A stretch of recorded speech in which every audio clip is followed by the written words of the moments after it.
Buenas noches. Buenas noches, Gabriel, ¿cómo estás? Muy bien, ¿y tú, Rami? ¿Cómo has estado? Muy bien, bien, bien. Hoy tenemos creo que un episodio espectacular que yo quiero mucho, que es un tema que me ha tocado, digamos, en las fibras más íntimas desde el punto de vista académico, y creo que toda la vida me he dedicado un poco a esto, y es el tema de las ideologías. Y le hemos dado un título de Ideologías, Prohibición y Muerte. Y ya miraremos al final por qué le damos ese nombre. Entonces, pues la idea es entrar un poco a establecer eso, a mirar qué es una ideología, qué se entiende por una ideología. En este programa hemos hablado de muchas ideologías. Hemos hablado del marxismo, hemos mencionado el nazismo o el comunismo, los progres, el progresismo, el cientificismo, yo no me acuerdo cuántos, la ideología de género, el ecologismo, el anarquismo, yo no sé cuántos hemos hablado, pero la verdad es que estamos plagados de ideologías. Y esto es importante abordar este tema, digamos, en estos primeros episodios, porque la gente se educa y la educación está impregnada de ideologías. Un amigo mío dice que la universidad es un centro, las universidades hoy son en su mayoría centros de adoctrinamiento en una ideología generalmente de izquierda o ideología progre. Y es un tema que está de moda y que lo necesitamos ¿no? Yo por ahí vi y recomiendo muchísimo un canal de un padre argentino, Javier Olivera Rabasi. ¿Lo has escuchado? Sí. Que no te la cuenten. Es espectacular. Y él recientemente sacó un curso, o lo está dando todavía, creo que lleva 9 o 10 clases en YouTube sobre ideologías, precisamente. Y me llamó mucho la atención, porque él comienza citando, citando como una frase. Él dice que no sabe si es de Chesterton o de quién, pero es una frase súper interesante, porque dice que un ideólogo es alguien que cuando ve un sombrero que no le cabe, en lugar, digamos, de agrandar el sombrero y metérselo, lo que hace es tratar de achicar la cabeza. Y eso es un poco lo que vamos a ver aquí hoy. Vamos a intentar ver por qué el ideólogo es una persona que es de entrada, va a negar la realidad y va a tratar de imponer una realidad que no existe. Y por eso las ideologías se van a caer tan fácil a pesar de todo el daño que hacen, porque hacen muchísimo daño.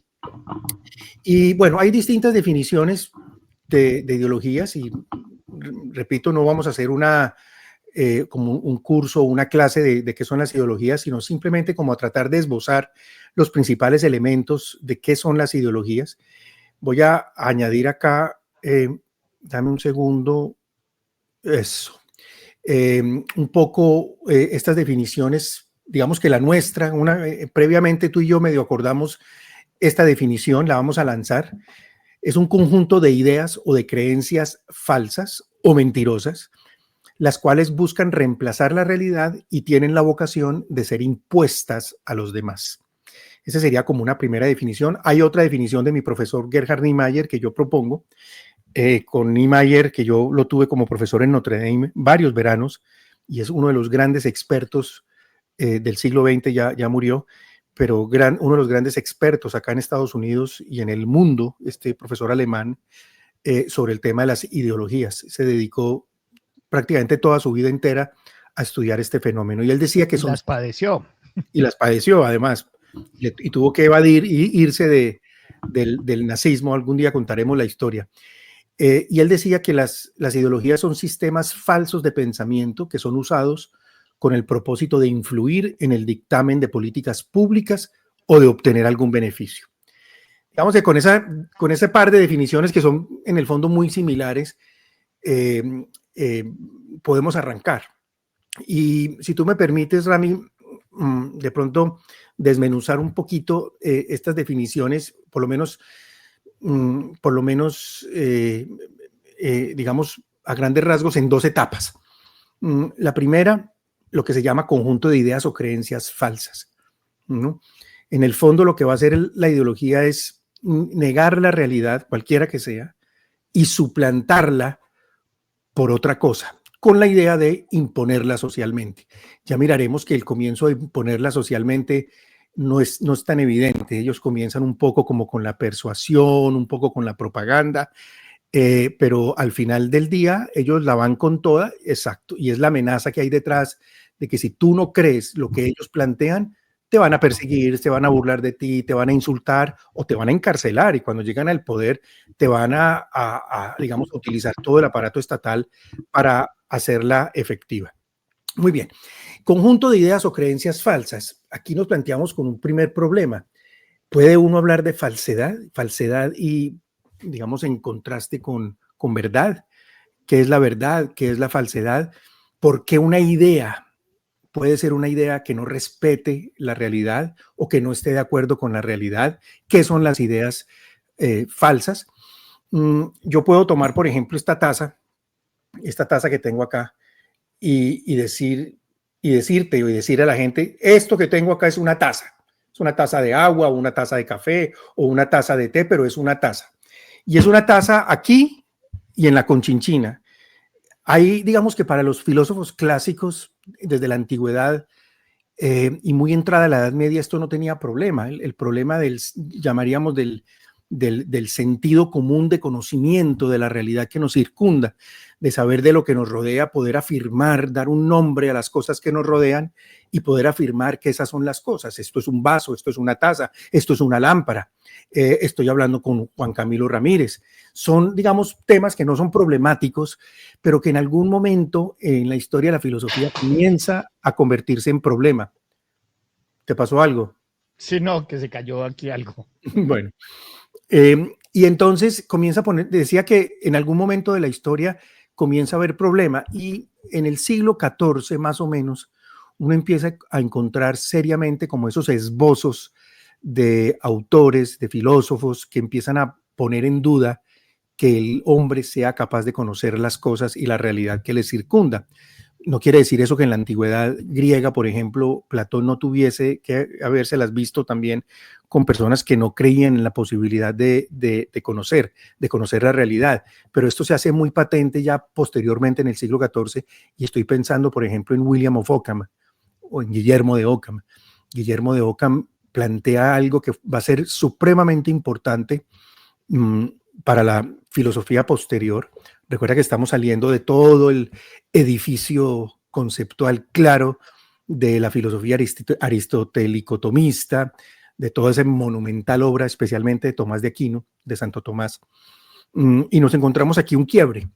Y es Guillermo de Ockham que plantea el primer esbozo, digamos, de que el conocimiento de la verdad no es posible y fundamentalmente el conocimiento de la universalidad, del universal, del concepto, de la esencia de las cosas, para plantearlo de otra manera. Entonces, él va a poner de moda el problema de los conceptos y va a decir que los conceptos son una especie como de nombres o de vocablos vacíos, de voces vacías, de flatus vocis, de palabras vacías, que realmente no dicen nada. El vaso, la taza, el caballo, eso no es nada, eso no existe. Yo existo, lo que yo puedo comprobar con mis sentidos es el individuo, esta particularidad, esta taza, este vaso, pero el concepto, la esencia, el universal como tal, no lo tengo, no lo capto. Y si tú recorres un poquito la filosofía más adelante, ya te encuentras con, por ejemplo, con Descartes, René Descartes, que posteriormente, él es de 1596 que nace y muere en 1650, y Descartes va a plantear ya lo que conocemos como la duda metódica, ya va a buscar poner una incógnita en todo cuanto le rodea, buscando con ello pues la certeza de que lo rodea está confirmado por la razón, y eso tiene ahí un problema, pero deja la semillita planteada de que ya todo, la realidad es de alguna manera inaccesible o difícil de conseguir. Fíjate que la recuperación del ser en Descartes se da después del pensamiento. Pienso, cogito ergo sum, pienso, luego soy. O sea, la existencia, el ser, es posterior al pensar. Y si tú sigues avanzando en la historia de la filosofía, te encuentras, vas a llegar al empirismo, donde, sobre todo el inglés, donde lo verdadero es únicamente lo que yo palpo a través de mis sentidos. y lo que yo adquiero a través de la experiencia, cosa que es cierta, pero no necesariamente cierta. Nuestro conocimiento comienza con la experiencia, pero tú me puedes contar a mí de cosas que yo no conozco, que no he experimentado, y de alguna manera tú y yo podemos tener una conversación y yo de alguna manera puedo asentir a eso que tú me estás contando sin necesidad de que yo lo tenga que experimentar de algún modo. Y luego se pasa ya a un idealismo donde ya realmente la realidad fundamentalmente se pierde, es el abandono ya prácticamente de la realidad, y que lo encuentra uno en autores como Kant. Mi primer escrito, mi primer artículo, cuando yo inicié mi vida académica, lo llamé así, el abandono de la realidad, e hice como un recorrido por todos estos autores, y me llamaba mucho la atención cuando uno llegaba a Kant, porque en el fondo en Kant, que es difícil de entender, que es difícil de leer, pero que es la culminación de todas estas corrientes posteriores, anteriores, en las que definitivamente el pensamiento está prácticamente como aislado. Y existe en la realidad es un caos de sensaciones, es un totum revolutus, no hay orden. Quien ordena y quien tiene todo realmente fijo es la razón, es la idea, es el individuo, es encerrado dentro de sí.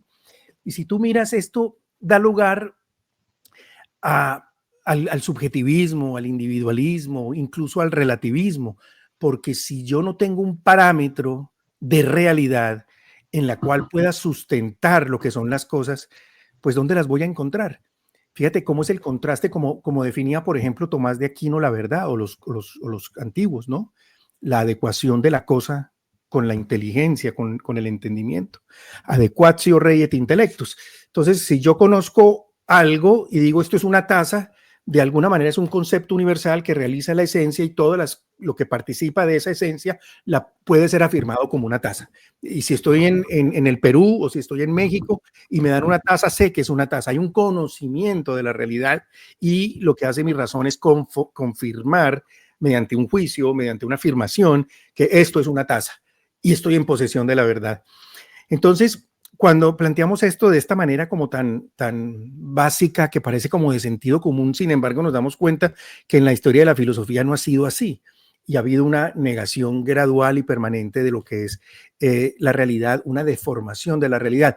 Por eso Niemeyer y Vogelin, otro autor que digamos ha estudiado mucho este tema, ellos dicen que realmente cuando empezamos a hablar de las ideologías modernas es el siglo XVIII. El siglo XVIII y después, sobre todo también el XIX, es cuando aparecen las grandes ideologías que son las que nosotros estamos recibiendo hoy, o que empiezan a formarse o a forjarse a partir de todos estos planteamientos. ¿Y qué es deformar la realidad? Es cualquier cosa, o sea, es la afirmación, es la tesis básica de cualquiera de estos autores que conocemos. Por ejemplo, no sé, el marxismo, cuando Marx decía que la historia de la humanidad es la historia de la lucha de clases. Eso es mentiras. Es decir, puede que haya habido en la historia de la humanidad luchas de clases, pero la historia de la humanidad no se define en virtud de la lucha de clases.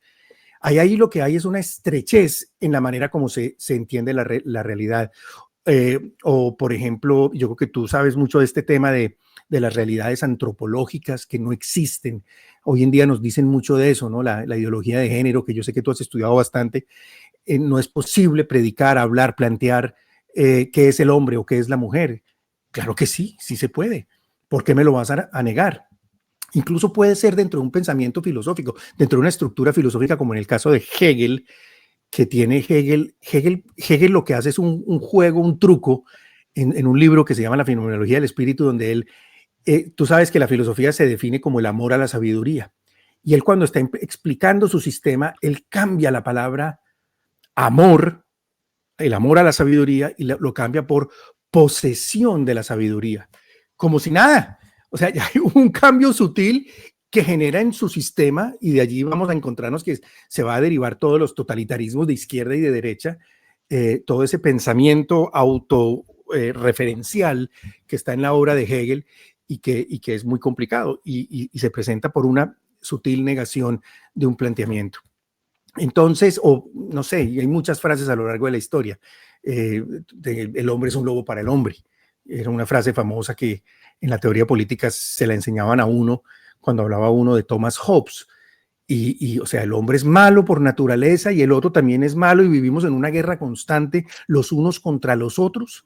¿Eso será verdad? O sea, sí hay una naturaleza caída del ser humano, pero será ontológicamente caída y solo podemos hacer el mal y por eso necesitamos el Estado o el Leviatán para que imponga el orden. O pensemos, no sé, en Rousseau, en Jean-Jacques Rousseau, que decía todo lo contrario, ¿no? Que el hombre es, ¿no? Es como un buen salvaje, bueno por naturaleza, bondadoso, no es capaz de pecar, no es capaz de hacer el mal hasta que llega a la sociedad. Y una vez llega a la sociedad lo corrompe. El hombre es bueno y la sociedad lo corrompe. ¿Será verdad eso? ¿Será que no? Entonces, todos estos son autores que se van forjando en digamos, en todos estos siglos históricos, en los últimos siglos históricos. Te estoy hablando desde 1600 que se empiezan a forjar hasta 1900, que es cuando ya se da todo ese culmen y empieza entonces a mostrarse ese abandono de la realidad y esa suplantación por otra cosa. Entonces, esa es la primera idea que quería tratar. Se trata de negar esa realidad y sustituirla por una idea falsa. Ahora, la segunda es la vocación de ser impuesta a los demás. La visión que habíamos dado es un poco, la vocación de ser impuesta es, a ver, los ideólogos ofrecen una utopía, una irrealidad. Claro, suplantar una realidad por otra, eso se llama la second reality, la segunda realidad es inventada, pero se la muestran como con farolitos, ¿no? Como esto, miren, esto que les estoy mostrando nos va a llevar a la felicidad o al verdadero progreso de la humanidad. Si ustedes siguen mis postulados, ustedes van a encontrar el nuevo hombre para el nuevo mundo. Todos además son súper entusiastas, prometedores, prometen prácticamente la felicidad terrenal aquí en la tierra. Vamos a eliminar todo vestigio de problema que encuentre el género humano. Todos ellos comienzan así y comienzan con un ejercicio, si se quiere, de persuasión al comienzo. Pero después, cuando empiezan a ver que la cosa no le está marchando, no le está funcionando, comienzan entonces con el proceso de propaganda o de adoctrinamiento hasta que adquieren el poder. Y una vez adquieren el poder, comienza lo que se llama la etapa de la imposición de estas ideologías que la estamos viendo no solamente en países totalitarios. Uno dice, ay, sí, los comunistas, claro, o Hitler o Stalin o lo que sea. No, lo estamos viendo en las democracias nuestras, ¿no? Las democracias nuestras que comienzan a mostrar muchísimos signos de esta mentalidad ideologizada, totalitaria, de fachada, donde nos presentan una realidad alternativa y donde no nos permiten contrastarla. Entonces, esta es la idea central. Hay una suplantación de la realidad por otra cosa, una falsedad, una mentira que se impone, que tiene que imponerse o busca ser impuesta ante los demás. ¿Tú qué opinas de todo esto? ¿Tú crees que podemos poner a prueba esta definición, no sé, en la economía, en la antropología, en el derecho, en tantas ciencias, en la historia política? ¿Tú qué opinas, Rami? Pues oyéndote y gracias por esa categorización que yo creo que es parte de la intención que tenemos con este proyecto y es entrar en los temas pero de una manera ordenada, ¿no es cierto? Y mientras hablabas resulta como muy fácil entender fenómenos como este de la ideología de género, que precisamente lo que busca es una transformación de la antropología, ¿sí? Es decir, del concepto del ser humano, de lo que el propio ser humano entiende por su ser. Y es facilísimo con esta noción de ideología entender qué es lo que, de dónde viene y para dónde va, qué es lo útil. Y señalemos algunas cosas. Por ejemplo, uno se pregunta por qué es tan difícil hoy en día para las feministas definir qué es una mujer, ¿sí? O por lo contrario, definir qué es un hombre. Si para cualquier persona es tan sencillo como levantarse por la mañana, mirarse al espejo y ya sabe si es hombre o mujer. Es decir, eso no requiere un mayor conocimiento, sino simplemente poder ver, ¿sí?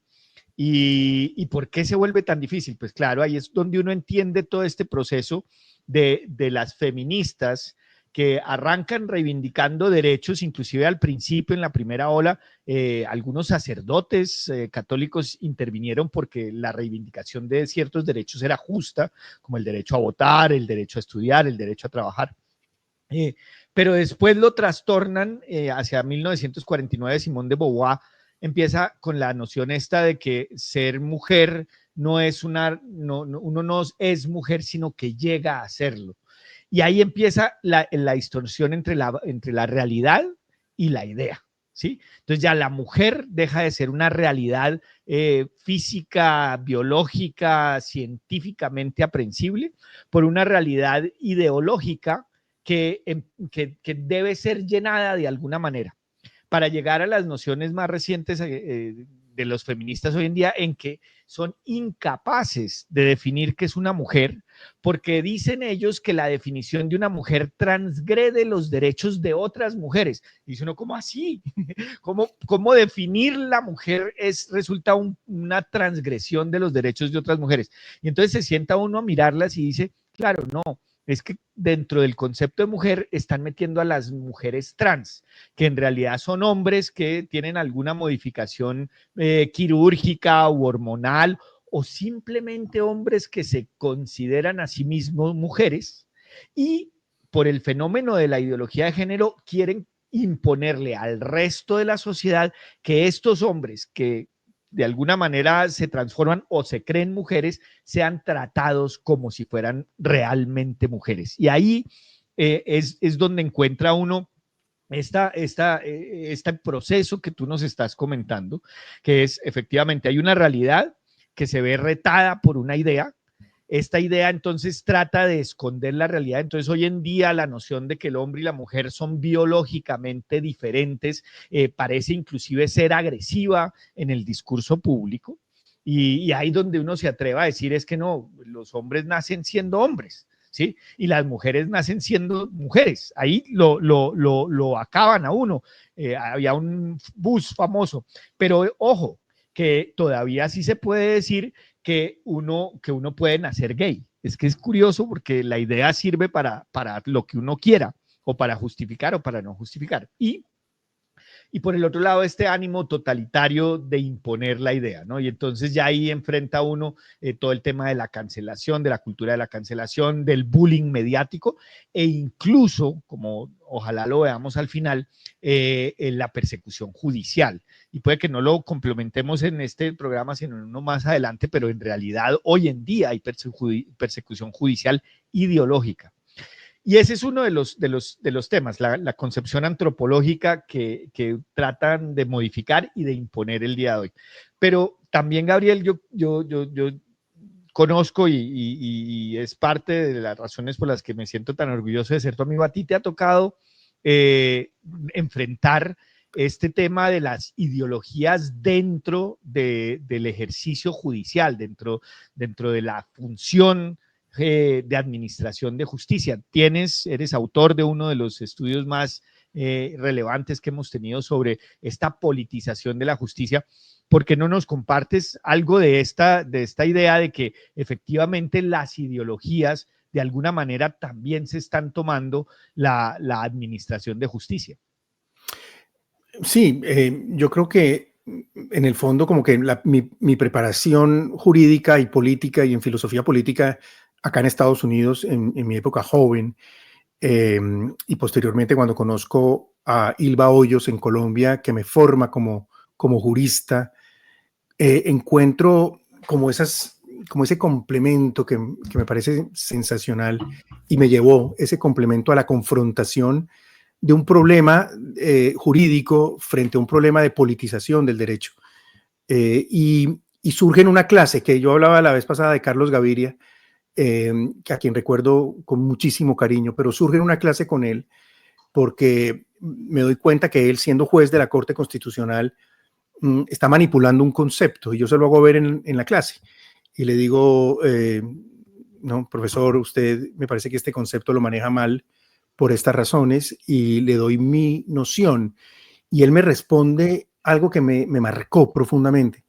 Y me dice, Gabriel, lo que pasa es que tú tienes la idea de que existen verdades desde los conceptos. Fíjate que es el tema del nominalismo de Guillermo de Ockham, es exactamente lo mismo. Y sin embargo, me responde él, la Constitución no contiene conceptos, sino concepciones. Y la concepción vigente es la que logra imponerse en un momento determinado por la mayoría de una sala. Claro, yo estaba en una universidad que es la tuya, una universidad muy liberal y muy progre, haciendo mi especialización, mis estudios de posgrado en Derecho Constitucional, con unos magníficos profesores.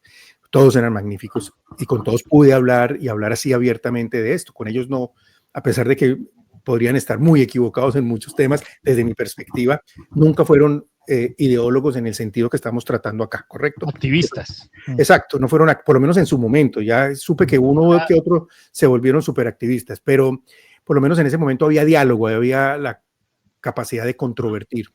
Ese día salgo yo y le digo a un compañero, el único que creía en el derecho natural, que éramos los dos, y le digo yo, hoy decido hacer un doctorado sobre esto.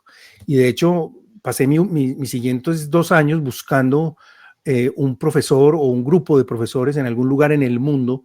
Busqué en Harvard, busqué en Navarra, busqué en varios sitios a ver dónde podría encontrar yo este tema que me apasionaba, que era la politización o la ideologización del derecho constitucional a la luz de este problema de los conceptos y las concepciones. Y me encuentro con un... ¿Qué año? Eso fue en el año... es en 1998 comienza mi búsqueda y más o menos en el año 2000 ya encuentro dónde me voy a ubicar, que es en Buenos Aires, en Argentina, en una magnífica universidad, quizá la mejor universidad privada de toda América, que es la Universidad Austral, de un altísimo nivel, y no solamente había un doctor, un PhD que estaba trabajando mi tema, sino que había 7 en diferentes áreas, en diferentes puntos, había 7 académicos full time dedicados, todos PhDs dedicados a este problema. Entonces yo finalmente termino por solicitar mi ingreso al doctorado en la Argentina y hago mi doctorado y me demoré mucho, hice casi que 2 tesis y me demoré mucho porque quería algo, una obra donde abordara este tema, ¿no? Y planteara. Entonces pongo a la Corte Constitucional colombiana, que es lo que, digamos, el banco de pruebas que yo utilizo, y la pongo a discutir con la ideología, con los fallos que ella va presentando y a mostrar los defectos de razonamiento que emplea la Corte, a la luz incluso de un autor que no es muy tan cercano a nosotros, que es, los abogados lo conocen, Robert Alexy, que mantiene una teoría de la argumentación jurídica extraordinaria, y yo agarro las reglas de argumentación y pongo a trabajar a la Corte Constitucional sobre la base de esas reglas de argumentación y lo rajo, completamente rajada la Corte Constitucional. Y en eso aparece una sentencia en el 2006, mientras yo estoy avanzando en mi doctorado. Yo ya tengo, mejor dicho, me llega casi que puesta en bandeja de plata, porque encuentro una sentencia que es la que despenaliza el aborto y sin embargo escrita de la forma más defectuosa, una defecio, completamente una defecio jurídico, una vergonzosa, una vergonzosa. ¿Ah? Sí. Una defecio jurídico y lógico. No, completamente. Y entonces, claro, para mí es un festín, es muy triste porque es saber que en Colombia se despenaliza el aborto con esta sentencia, pero por otro lado es un festín para mí porque me permite analizar la sentencia desde el punto de vista de la forma, desde el punto de vista del fondo y aplicarle todas las reglas de argumentación. Y de todas las falencias que tiene hay una que yo resalto mucho, y es que la Corte hace casi que un copy-paste, imagínate lo vergonzoso, de una sentencia de Estados Unidos que trabajó el aborto en el año 73. La sentencia es Roe versus Wade. Y hay un parrafito casi al final de esa sentencia donde la Corte Americana dice que sobre el derecho, cuando comienza la vida humana, se han dado muchas respuestas de mucha índole, de mucho tipo, y que a la Corte Suprema pues no le compete hablar de eso, que deja eso como una cuestión abierta. La Corte Constitucional, cambiando 2 o 3 palabritas, coloca la misma frase. ¿Y qué es eso? Eso es el argumento más defectuoso, porque ella tiene que abordar ese tema y no lo hace, lo evade. Pero lo evade porque en su cabeza tiene que llegar a la decisión de despenalizar el aborto. Si ella dice, voy a entrar a estudiar cuándo comienza la vida humana, necesariamente tiene que concluir que científicamente ya es un tema absolutamente superado. Es más, desde el siglo XIX hay una certeza casi que unánime entre los científicos de saber que la vida comienza desde la concepción. Eso es un tema recurrente. Por allá en 1950 se cambia un poquito la historia por el tema de la píldora que la quieren introducir, se inventan por allá el término del preembrión y una cantidad de cosas y como que se aminora. Pero digamos que hay un consenso. Y después cuando vienen los estudios de la genética moderna o la genética de ahora, hay un tipo muy famoso acá en Estados Unidos, David Feuchi-Mark, que hace unas investigaciones extraordinarias sobre el ADN y bueno, y hace todo el planteamiento de él es la comprobación absoluta de la existencia de la vida humana desde el momento de la concepción. Entonces, decir en el 2006 que no sabemos cuándo comienza la vida humana y que es una cuestión de que hay que dejarla abierta, es una defecio, es una mentira, es un planteamiento completamente ideológico, falso. Pero lo hace la Corte Constitucional y lo hizo la Corte Suprema de Estados Unidos en el 73, como comenté, y lo hace la Corte Interamericana de Derechos Humanos, que es otra manada de ideólogos que están allá falseando realidades, en un caso también muy doloroso y muy famoso, el de Artavia Murillo contra Costa Rica, donde también, eso fue en el 2000, si mal no recuerdo, en el 2012, a fines de 2012, y en ese caso vuelve a repetir casi que con la misma, es como que entre los ideólogos se apoyaran, ¿no? Yo a mis alumnos les decía... Si es así, de hecho, la corte más citada, la corte nacional más citada en la CIDH es la Corte Constitucional Colombiana.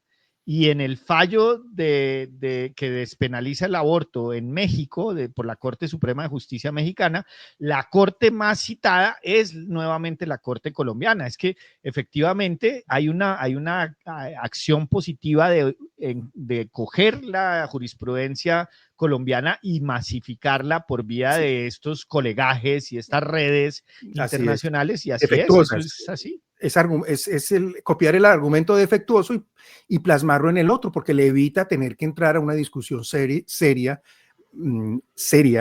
rigurosa de cuándo comienza la vida humana.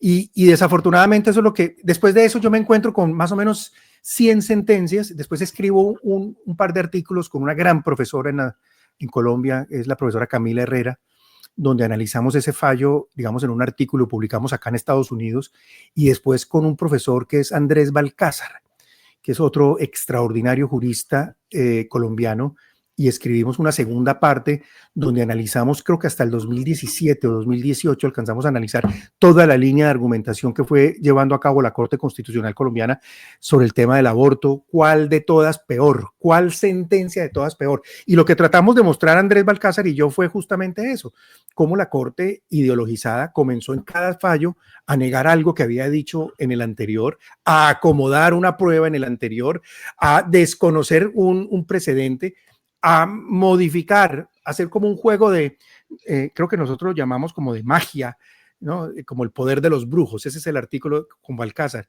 Como brujos que sacan ¿no? del sombrerito, sacan ¿cómo se llama? El conejito, y aquí está. Una cosa completamente ridícula de jueces activistas, que es algo que ya por fin los Estados Unidos, por ejemplo, ahora en toda esta época ha empezado a abrir los ojos nuevamente, que es algo que la gente seria en el mundo está reclamando nuevamente, que hay que retornar a los jueces serios. Voy a aprovechar este programa para pedirte, Gabriel, que tienes que hacer la actualización de ese trabajo, porque realmente las sentencias de los últimos años son aún peores. Me imagino. Sí, yo las sé. Son aún más grotescos. Y qué mejor que tú que sea el llamado a actualizar esto, y claro, con mucho gusto, si quieres te ayudo también, pero hagámoslo. No, muchas gracias. Sí, yo lo que pasa es que ahora estoy en otro cuento y me consume la vida empresarial y tengo solo este momentico en las noches para poder dedicarme a hablar con mi gran amigo Rami de todos estos temas, pero sí es algo que es un trabajo que lo tienen que hacer, alguien lo tiene que retomar. Yo creo que yo logro mostrar líneas de argumentación muy claras en donde se van mostrando o planteando esos defectos de tipo racional, de tipo argumentativo, como tú lo decías ahora, de lo que llaman ¿no? los lógicos, de la justificación interna que a veces no existe en la Corte Constitucional. Uno a veces uno a veces le da a uno como oso ajeno, como vergüenza ajena, como decimos en Colombia, oso ajeno, a veces leyendo estas sentencias la forma en que expidieron la sentencia C-355 fue lo más vergonzoso que uno puede, ¿no? Porque se les olvidó colocar sobre la objeción de conciencia, se les olvidó, sacan un comunicado de prensa, entonces, y se les olvida, entonces hay un escándalo, y después introducen a última hora en la redacción, esto es delito. Claro, O por lo menos prevaricato. es gravísimo que un juez, y sobre todo un juez de última instancia, haga una cosa como esas. Pero bueno, lo hacen porque acordémonos que es el poder, ¿no? El poder arropa al tirano y no hay nada que hacer. Y todos los jueces se ayudan entre ellos mismos y no hay nada que hacer. Y el tema termina siendo un tema político. Le queda a la academia, le queda a uno hablar, decir, publicar los libros hasta que lo dejen. Porque ese es otro tema. El gran problema de estos ideólogos es que cuando uno los pone a prueba, se enfurecen. Y después de que se enfurecen, empieza entonces lo que tú llamabas ahora la presión mediática. Y después de la presión mediática vienen las etiquetas. Y después de las etiquetas vienen las leyes del discurso, de prohibición de hablar ciertas cosas, y así sucesivamente. Por fortuna, aquí en Estados Unidos, los ciudadanos gozamos de la primera enmienda y de la segunda, que es la de poseer armas, que uno cuando viene a vivir acá ya entiende uno por qué los americanos defienden tanto la segunda enmienda. Pero ese es otro tema, mi querido Rami. Lo cierto es que, bueno, ya se nos está yendo muy largo el tiempo, pero hay muchas sentencias macabras, ideologizadas. Yo quisiera que de pronto cerráramos con la economía, si hay algo en la economía que tú veas que se presente este fenómeno.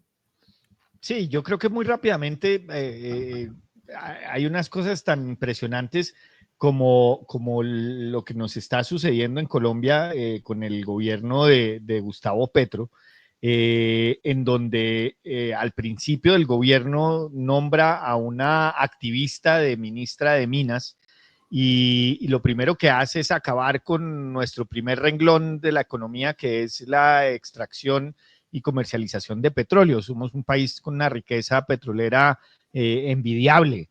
Y lo primero que hacen es acabar la industria petrolera y entonces todo el mundo los señala y les empieza a decir, oiga, pero está acabando con la economía, ¿cómo va a darle sostenibilidad incluso al proyecto del gobierno si no va a tener cómo financiarse? El principal ingreso del gobierno colombiano estaba derivado de los ingresos de Ecopetrol, que es la compañía petrolera del Estado. ¿Cómo va a ser para sostener y ella sale con un cuento de que es que no, que lo que pasa es que hay que decrecer, que la teoría prevalente ahorita es el decrecimiento económico. La señora era graciosa y se distinguía como por sus salidas en falso, entonces todo el mundo pensó que estaba mamando gallo. Algunos nos sentamos y empezamos a mirar eso con más cuidado y resulta que no.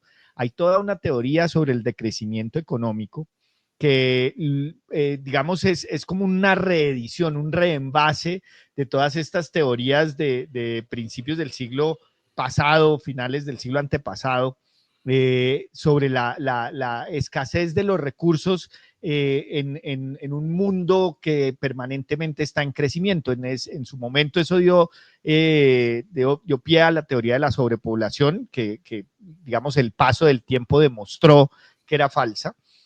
Pero ahora entonces se reenvasa con esta teoría del decrecimiento y es que dicen que si el capitalismo necesita un crecimiento económico perpetuo y permanente, va a haber un momento en el que el mundo no va a poder producir todo lo que el capitalismo necesita para sostenerse y que por lo tanto la única solución posible es que todas las economías empiecen a decrecer.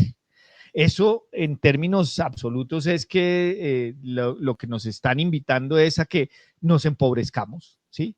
Y una teoría económica que promueva la pobreza por decisión propia, pues desde luego es absolutamente ideológica, porque no hay cómo atarla a ninguna realidad. Es decir, la Increíble. definición misma de la economía, que es la alocación eficiente de recursos limitados en un grupo social con el fin de darle el mayor beneficio a cada uno de sus elementos, pues se niega a sí mismo con esta teoría del decrecimiento. Entonces, obviamente, es mentirosa, pero lo grave, y ahí termino, es que de alguna manera lo están imponiendo, ¿sí? Y hoy en día la industria petrolera en Colombia está totalmente acabada. Los abogados que antes trabajaban el tema de petrolero están prácticamente sin nada que hacer, no hay nuevos proyectos, no hay inversión extranjera, no hay nada, el sistema está totalmente quieto.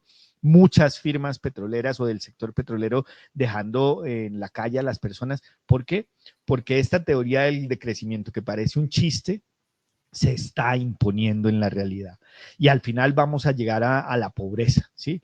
Eso es lo peligroso y ahí es donde todo esto que estamos hablando de las ideologías empieza a cobrar una realidad y a tener unos efectos en la vida cotidiana que queda uno alarmado.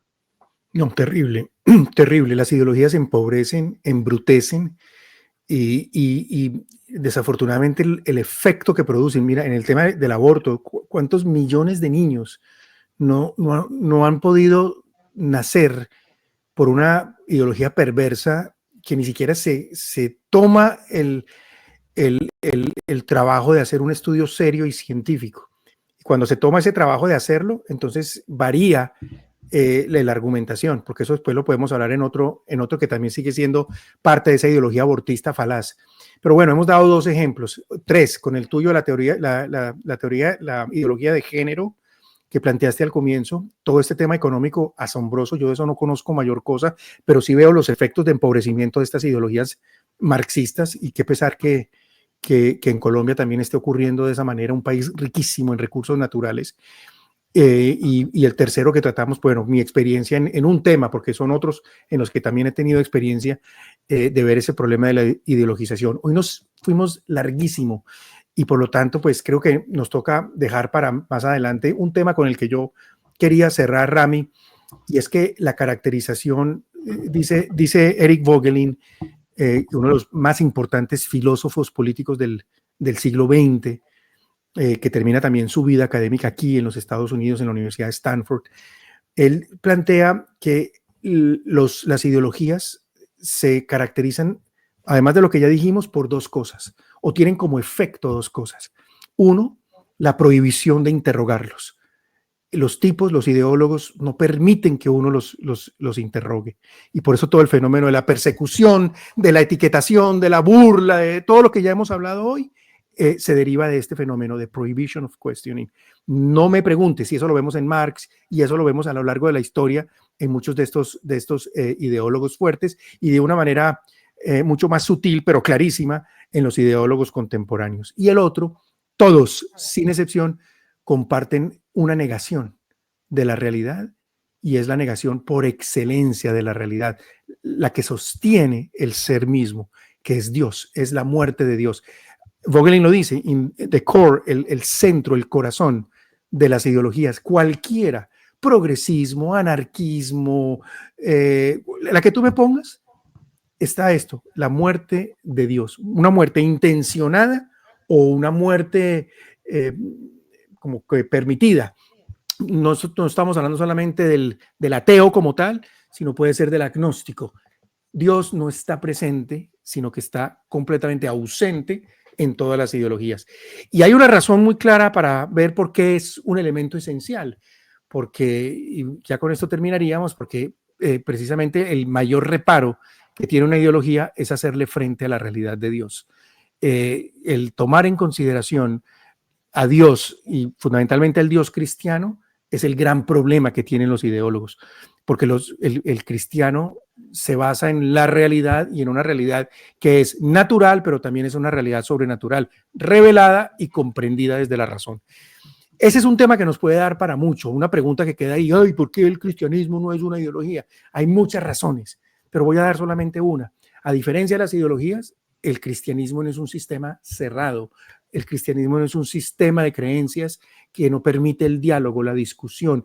El cristianismo busca la verdad y busca que esa verdad que ya adquiere, que ya tiene la verdad esencial, busca ahondarla cada vez más con una apertura de alma para lograrlo. En cambio, el ideólogo está completamente cerrado, pero eso lo dejamos para otro día, Rami. Nos quedan muchas cosas en el tintero, pero bueno, creo que por lo menos un primer esbozo de lo que queríamos lo logramos, a pesar de que nos fuimos a 45 minutos. Muy bien. No, excelente, excelente. Y efectivamente este va a ser un abrebocas de unos temas que vamos a llegar más adelante, el tema de la persecución, el tema de inclusive cómo combatir las ideologías a partir de estos elementos que hemos evidenciado. Y de verdad, muchas gracias, Gabriel. Gran tema. No, y sobre todo que hay un péndulo, yo siempre lo digo, hay un péndulo, hace 10 años no lo había. Yo me acuerdo que yo en Colombia era casi que solitario peleando estos temas. Hoy en día eso está por todo lado. Aquí me asombra en Estados Unidos, bueno, me asombra, no, o sea, ya lo vimos todos. Los ideólogos son cada vez menos, cada vez hay más minoría por lo absurdo de sus posturas. En el mundo pro vida está cogiendo cada día más fuerza. Hoy hay personajes como Nicolás Márquez, Agustín Laje en Argentina que han dado una batalla extraordinaria. El mismo padre Javier Olivera. Tanta gente que está surgiendo en nuestro contexto. En Estados Unidos hay mucho. En lengua española falta gente, pero ahí se están uniendo también. Muy bien, pues aquí estaremos poniendo el granito de arena. Si mis alumnos me vieran, se dan cuenta que eso soy yo, la pasión. Te mando un abrazo muy grande a todos nuestros oyentes, a quienes nos escucharon y nos vieron. Muchas gracias por su participación y por los comentarios tan positivos y negativos, algunos que nos hacen. Todos son bienvenidos. Nos vemos entonces, chao, Gabriel, en el próximo episodio. Bueno, chao, chao.